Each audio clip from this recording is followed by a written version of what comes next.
Welcome to First Trade, the show where we're educating new investors and traders. We recognize that some of us are experienced traders, and some of us aren't. That's why we wanted to level the playing field and make the markets accessible to everyone.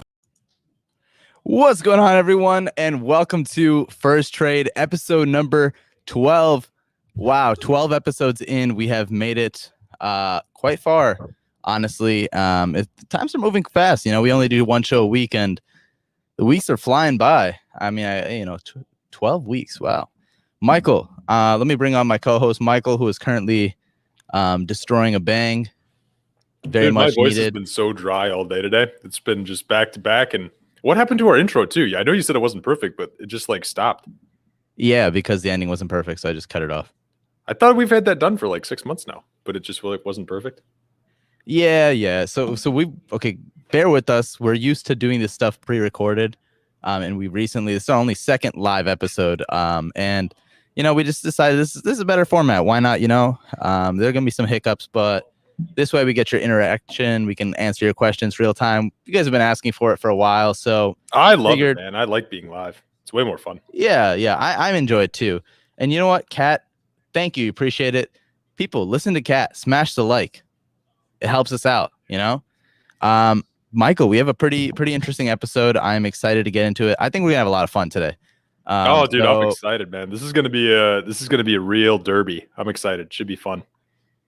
Yes, very excited. And I don't even know if we want to spend time covering portfolios today because it seems kind of pointless with today's market. But hey, the one good thing I did see is that Torchlight is up a little bit. Just not enough to be in the green whatsoever. No, but it is up. I will take small progress where I can get it. Also, Torchlight is the only stock I still have in my portfolio because I have cut everything else out. I'm investing in something new. I'm actually investing in Bang Energy. Whoa, really? Yeah, no joke. Are they public? No, it's private equity. Oh, I know the owner. Investing in them? I know the owner. Or are you of just Bang, owning yeah. a bunch of them? No, I know the owner of Bang. Just buying all the Bangs, and that's how you're investing in them. Yeah, I don't actually know the owner of Bang, but I do buy a shitload of Bang, so I feel like I can. Dude, that sound sucks. That's the worst laugh ever. All right, I kind of enjoy it. Okay, dude, let's get to our guests. Right. Let's stop dicking around. We started a couple minutes late with today's show, so we're gonna get right into it, folks. We have a pretty sweet guest for you. My drumming on the table was a little bit aggressive there, but we have Mr. Kenny Glick, aka the Prophet of Profit, the Warlock, otherwise known, as you'll see on the show here. He's been on Benzinga shows quite a bit, but his first appearance on First Trade, and he's here to drop the knowledge and bless you guys with that. So, Kenny, why don't you come on? What's up, y'all? Good to Welcome, dude. Good to be here. Oh, so this is like a different format. I heard this was the last show. Am I the anchor now? Am I bringing it up? You're actually just taking over the shows. We're all quitting. We decided to just hand it over to you. Oh, figured that was probably best. All right, send the. I don't know if you knew, but $10,000 a month. I come cheap. Kenny, what's going on? How's your week been? Obviously, the market is down today, but otherwise, how you doing? Oh, I'm having the best time. I'm liquid. I was a little premature on my liquidity. I've been bailing out of this market since August, September. Really, I call it the Cathie Wood effect, the Cathie Wood top. Once they put anybody on a pedestal the way they did and just rammed her name down our throat, I became extremely bearish on this market. And everything that she touches, I look to short now, and it's been a phenomenal trade. Well, there you go. I guess that's working out well for you. I am not. Well, actually, I do hold some ARK, and I do have some Tesla as well, but maybe it's time to bail out on that. Who knows? This guy's single-handedly destroying your positions. That's You're awesome. a little late to the party to sell, but yeah, I think it could get a lot worse. At least another 10%, at least. All right.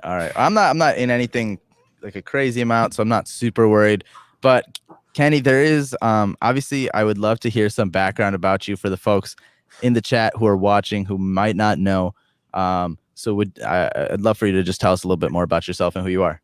Wow, I really love talking about myself. So you picked the year. I can tell you where I was. By the way, my brain is like a hard drive. I've lost everything prior to 87. So we'll start there. I went to school for television and radio and learned to be, a production manager. And I was doing acting and stand-up comedy. And just jumping light years ahead. I was on stage and, somebody said, hey, you're a funny guy. Why don't you use your sense of humor to be a stockbroker? Not where I thought we were going with that conversation. I thought I was getting my way in, maybe, a little show, maybe some SNL. But there I was in the boiler room, didn't really fit in. Everybody screaming about IPOs. I didn't even know what an IPO was. And right out in Long Island, those movies were dead on. Boiler Room did a great job. Wolf of Wall Street did a great job. I was there. Then once I saw how the sausage was made, I was jumping around from firm to firm. Basically, they kept changing the name of the company to stay ahead of the law. And once I saw that nonsense going on, I was leaving and I was done. I was at a Pearl Jam concert, saw an old fraternity brother of mine, told him my plight. And he's like, coincidentally, I'm starting my own firm. I'm like, I like you and all, but I'm done with this industry. And he's like, no, it's different. We're going to trade our own money. It's your own individual account. It's all you. We're not taking clients' money. It's you, and you can do what you want to do. And bang, there I was throwing my bar mitzvah money into an account. And I had a kind of a knack for it because I was, hip to the markets for a while. And this was kind of like where I wanted to be. No responsibility. I was my own boss. And off to the races we went. And that was around 97, 98. And then that monster move up in 99 kind of caught me off guard because, again, I'm a bearish type of dude. I'm a realist of the market. And it didn't sit with me right. And, again, I didn't milk that up move for all it was worth. But, oh, baby, when we started rolling over, that was Kenny Glick's time to shine. I was crushing things. Things were dropping in 30-point increments, 40-point increments. I didn't even have a chance to cover. So by the time I knew what was going on, I had made a career out of that sell-off. And, then I got a little greedy. I thought because these stocks had come down so much that I could just start nibbling away. And those nibbles, I got nailed. So right as you think you got something going on, this market will humble you in a heartbeat. And then from that point on, I just went right back to what made me the money on the way down, just playing reversion trades and shortened gaps. And then fast forward to about 2012, 2013, I started running my own website, running my own, my own desk and more or less, some guys working underneath me. 2012, after the market crashed in 2009, which I had some good times with, I thought this market had run out of steam in 2012. And I put the biggest short position on in my entire life. And I'll tell you right now, didn't go well. Lost. It was like that dry mouth, staring at the screen. What am I doing with my life right now? I just lost a year's worth of money in like 24 hours. And that trade woke me up and pivoted me into, is pivoted a word? Yeah. Pivoted me into this realm that I'm in right now. And I want to thank my man, Zach Hurwitz. I got to give a shout out to Brian Shannon. Brian Shannon, we call him the overlord of VWAP. Zach Hurwitz was the emperor of the VWAP. I am just merely Darth Vader. And he came into my room and he was looking at the setups that I was drawing on my charts. And he said, you're trading VWAP, right? And I said, who cares about VWAP? I don't care where VWAP is. It's just a number at the end of the day for institutions to gauge whether or not you did a good job acquiring a block of shares. And he's like, nah, it's much more than that now because of the algorithms. And then from 2012 to 2013, all I did was watch what I would normally do. And I plotted it along VWAP. And as Brian was showing me anchored VWAP and Zach was telling me multiple time frame VWAPs. And I just started looking. I was like, wow, this is giving me a heads up on an entry, on a trade that I would normally do. But now I'm getting in at a better time with the risk parameters right there on the screen.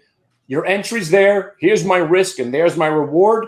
What more do you need about trading? So VWAP, volume weighted average price, for you guys that are just joining us, we call it VWAP for short. VWAP is the holy grail of trading. And like I said, I've been trading pretty much even before I was in the market per se. I've been watching these markets for 30 years. VWAP is the only truth left in this market. And it is the most amazing thing I've ever seen. And now it's my 9th year of using it independently. I don't use anything else on my charts, price and VWAP, and it really is a game changer for me. And what's good about it, and the reason that we're here today, it's a very simple concept to understand the volume weighted average price. Dude, that was the best intro from any guest, maybe like we've ever had. That was awesome, dude. I've done this agree. before. It's not my first rodeo. It's crazy. Dude, we had Pearl Jam, we had the Boiler Room, we had a bar mitzvah money stash coming into play. Well, Dude, my bar mitzvah suit too. I could almost fit into it still. that's awesome, man. That was great. All right, cool. Thanks, man. I dig it. No, I love that, and it pretty much touched on everything I want to cover today. And so let's take it back a step. Kenny, obviously, so you know your first experience seems like was in the Boiler Room. So I don't know if you were trading for yourself at all at the time, but do you know, we are the first trade show, and a guest that we have to ask every guest is, you know, do you remember your first trade? Do you remember the ticker? How did it pan out for you? How did that go? Absolutely. I was, well, now that we're on this show, I was a young 20-year-old, and I had done trades with my dad, you know, just researching stuff in the New York Times, and he'd buy it for me. But my first trade in my own account, a young Kenny Glick was taking LSD, hanging out in LA. And we decided to drive through the desert and go to Vegas. What a great idea, just like the book. And then it starts to hit you. Next thing you know, you're hitting the casinos. Whoa! The casinos are everywhere. The lights and everything's going nuts. We're doing whippets, having the best time of our lives. And in that LSD psychoticness, one thing we did take away was every slot machine was made by one company, IGT. So as I'm coming down on the ludes to try to get off the LSD, I'm on the phone with my dad. Hey, Dad, I think we should be buying some IGT. And he's like, who is this? You're calling me at 4:00 in the morning. Oh, okay, sorry. But I waited till Monday, and I went back. I went into and I called my broker, because you had to call brokers back then. Sick, crazy time. I called him. I was like, I want to put $22,000 into IGT. And he's like, what are you, nuts? You just went from $100 trades, $200 trades. You're taking your whole account and putting it in one stock. I was like, yes, that's how much I love it. And if you look what IGT did, that stock went up to about $60, did a 4-for-1 split, and went up another 20 points. So my first trade was awesome. And it was so great because it made sense. And those days don't exist anymore, because now it's all about speculation and EV and worthless companies getting squeezed and GMEs. But back then it was just like, hey, I could see this, I could touch it, I could feel it. Every slot machine was made by the company. Let me invest in what I know. Warren Buffett teaches you that, right? Buy what you know. I bought the slot machine company, and boom, did really, really well. And I know my next two trades if you want to keep going. I mean, I am curious, because I was gonna say, like, that kind of, I mean, obviously the market, how we trade, everything is very different right now. Oh, totally. Myself included, I made my first trade on this show in the first episode, so that would have been 12 weeks ago now. Oh my God! Wow. Yeah. So I mean, but one thing that, you know, keeps coming up is, you know, when I made my first trade, the market was on its way down, and it's kept pretty much, you know, screwing up for me. But right. A lot of people this year who have gotten into trading had a lot of really good success. You know, the market was running up, right? And so on your end, that wasn't necessarily the reason, but I feel like when you have a lot of success on your first trade, Rohan is a baby in the market. Yes, in fact, I am.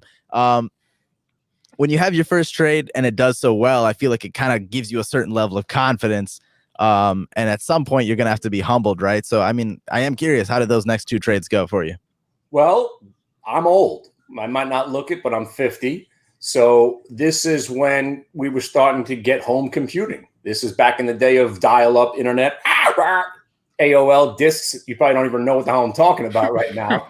But home computers were a thing that you were just getting into. Yeah, we had our TRS, the Radio Shack ones, but now we were getting real computers, decent stuff where you could do some real, you know, more than just word processing.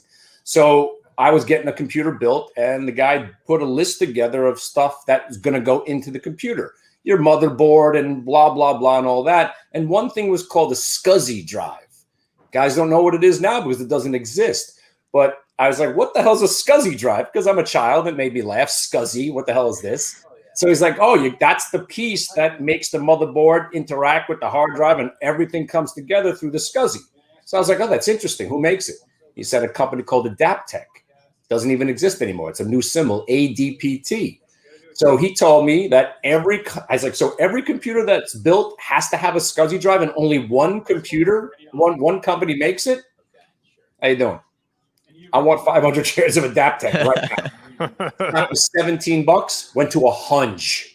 Sickest thing ever. Holy crap! I have never. Again, my first 2 trades were monsters. How fast? How fast did it go to 100? About 3 months, 6 months. I remember seeing it when I was up. I had never seen a stock go up 9 points in a day, other than like maybe like a cancer breakthrough or some biotech.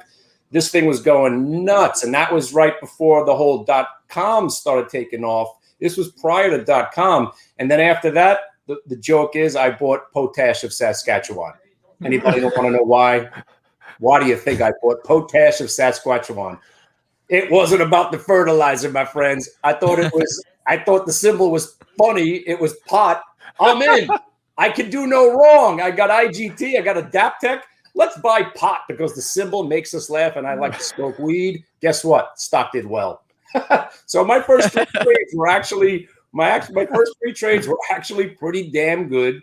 And I don't remember the 4th trade, but let me tell you, where it didn't go well was just trying to buy dips on price alone. And that was that, 2000, 2001 area. You see a stock at 340 and now it's at 40. You got to think, all right, this has got to have some value here. And talking about like Lucent and, some of these CMGIs and stocks you probably don't even know about, but they had zero value and they pretty much went to zero and took me down with it. So just because something has sold off doesn't really make it cheap. And I learned that lesson the hard way. Very hard. And I'm just going to say, okay, clearly there was like nothing even close to fundamental about those first 3 trades, right? But holy crap, what an awesome collection of 3 stories for stock plays. That is so awesome, dude. Just Potash of Saskatchewan, like the Whippets and everything else. That was awesome. That was a great 4 minutes. That was my dipping my toe in the industry. It was going well. I love that hit my bottom. I love that the first 2 actually were like, I have to say, actually, like the story was there, made a lot of sense, obviously panned out well for you. The pot one is my favorite just because it's like a YOLO trade before people were YOLO trading, Oh, yeah, exactly. I love it. Yeah. Oh, man. That's a good symbol. Unfortunately, we don't have like a huge amount of time in today's episode. We did start a little late and we're just getting used to this like live thing, but I want to get to the meat. I want to get to the important stuff. Yeah. So we talked about it in your fabulous intro, which is the VWAP. We've talked about it on the show before, but for those people who haven't heard it, can you explain it to me like I'm a 5-year-old? They said I'm the baby of the stock market. That pretty much is the case. So would love a basic explanation and then also your trading strategy with it and why it works so well for you. Great. I'd be happy to. The name implies what it is. It's a volume weighted average price. So when gentlemen like us with our 500 share, 1,000 share trades have no influence on the market at all, especially with something that's trading. Let's just call it Palantir. How many shares we got traded on it today? There was like 36 million on it. My 1,000 shares means absolutely nothing, right? But what we're trying to do as VWAP traders, the volume implies where real money went into this idea. Volume implies institutions. Institutions are the ones that move the stock. So isn't it a great idea to track the average price of where the most volume went into a name on a given day over the last couple of days and over maybe even a week or a month or a year? Usually VWAP, volume weighted average price, there's one number. And the idea behind it was, let's say my man here works for the Glick fund. And I say, I need 100,000 shares of Palantir in my fund by the end of the day. So he's not going to buy 100,000 shares at the open. He's going to piece into that trade. He's going to buy it slowly. And he's going to hope to beat the VWAP at the end of the day. That's how he gets judged as a trader working for the fund. So as the stock's going down, he's like, great. I don't care why Kenny wants it. He told me I need 100,000 shares of this thing. He's buying on the way down. But then as Palantir starts to rally and gets back above the VWAP, the trader who hasn't acquired that entire block yet has to now start buying more frantically to keep his average price below the VWAP. He gets scolded by me and we slap him around a little bit. He doesn't get any drinks when we go out to Stone Street, right? So the idea is if you have a stock that's hovering below the VWAP for a good amount of time, think of the trader out there that's acquiring or accumulating it under the VWAP. And as it gravitates and gains some strength and gets over it, that guy's scrambling. So make him pay up for the rest of his order and start buying the stock as it breaks over the VWAP. So that's the original premise of volume weighted average price. And what we started to witness now is that as long as there's volume, and again, that's why I love earnings season, you have more activity during earnings season than any other time of the year, especially on individual names. You'll have your 8 million shares on average, and then Palantir will explode to 36 million. The reason I'm bringing up Palantir is because they reported earnings a couple of days ago, and we had a massive trade in it, and today was a great rollover. So on the flip side, when you got a stock that's above the VWAP, it acts as like a reversionary indicator. Stocks want to gravitate to where the money's at. So if it's above your VWAP and it starts to roll over, you've got a nice target where you're going to probably head. And if it breaks the VWAP, usually you start a downtrend. And again, if you're still below the VWAP and you get back above it, it's as simple as that. You break in VWAP, you're going to influence more people to come into that name and start buying it. So all we do is we play the gaps, because VWAP also, like I said, is a reversionary indicator. If you're way above the VWAP, no matter how great that news was or whatever they said or whatever analyst is, touting it, generally you want to gravitate back to the VWAP. So if you're a shorter, you put your stops at those high levels and then you look for that reversion. And then if it breaks, you get paid even more. So that's really, in a nutshell, it's really where the money is going. And that is the most important part to know about trading. And if you start looking at multiple time frames, a lot of times you're just going to be looking at a chart with 2 or 3 lines on it. And I know a lot of these guys love putting lines and charts and indicators and studies and all that. I've been using the same chart setup for 9 years now. I haven't changed a thing, and it's been working like a charm. That was awesome. I loved it. Explained it perfectly. I have to say, we got a comment about it from Franny, our awesome producer as well. Some pretty sick Funko Pops in the background there. Yeah. I love that hat as well. I was just going to comment on the hat, man. Dude, I got to say, this is like quite possibly the best home office / desk I've ever seen. I like dolls and toys. I don't spend money. I buy silver coins, dolls, and toys. Yeah, it's awesome, man. I'm going to order one of those hats, like 100%. I noticed it when you went full screen. I'm getting one of those, dude. That's awesome. Yeah, I'm not a Rolex guy. This sweatshirt I think is 22 years old. Yeah, I'm kind of a geek, and I do what I do, have some fun. I've definitely made trading a lot more fun than most people can. And again, it's nice to have a nice niche that you could conquer. And you're really, again, VWAP. What's great about VWAP is that it instills discipline in your trading, especially for guys like me who like to short. First rule of VWAP trading, if you're writing this down and taking notes, as a shorter, don't stay short stocks that are breaking back over the VWAP. It's an algorithmic trigger. This is something I've back tested, front tested, forward tested, whatever kind of tested you want to know. Stocks that break back over the VWAP generally start a new uptrend. You don't want to be short. So it's great for me because I love shorting, and I know I'm not going to fight the VWAP. So over the VWAP, that's the end of the trade for me. Okay, so we've mentioned shorting. This is probably going to be like our last question here, but we've mentioned shorting a couple times. And for me, like when I hear the word shorting, it's kind of scary to think about.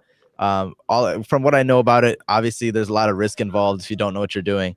So, for these beginner traders out here, what do you like about shorting? Why would you recommend trying it out? And at what point in your experience as a trader would you recommend trying it out? And how about would you go about it? Okay, let's address the first thing. It's the same exact thing as investing. It's only scary because in theory, you have unlimited risk. Remember what you're doing. Investing is what? You're buying here, and you're hoping some sucker comes along and buys it from you at a higher price, right? Hope and faith. In my business, hope and faith are just strippers. They're not investment vehicles. Hope and faith, right? So the shorter looks at a stock and he says, man, this thing's pretty high. Why don't I sell it first? And then if it goes down, then I'll buy it. You're basically just doing the opposite of investing. The reason people are afraid of it is that if you're short, the stock could realistically go up forever. So in theory, you have unlimited risk, but you're not going to let that happen. Just like you don't keep a stock till it goes to zero. You're not going to just watch your money go away as this thing rocketing up in your face, like what happened with the guys with the GME and what happened in, again, this whole market was kind of a short squeeze 6 or 7 months ago. And again, everyone's a genius on the way up, but shorting is nothing to be feared. It's just the opposite of investing. You're selling high, hoping to buy low. You're borrowing the shares. Again, people don't understand that concept. How could I sell something that I don't own? Thank you to the stock market. The stock market lets you borrow the shares. Remember, you're borrowing it, you're selling it to somebody else. So you're on the hook right now. You have to eventually buy it back. That's called covering your short. So once again, nothing to be afraid of. If you think the market's too high, you sell it first and you buy it back lower.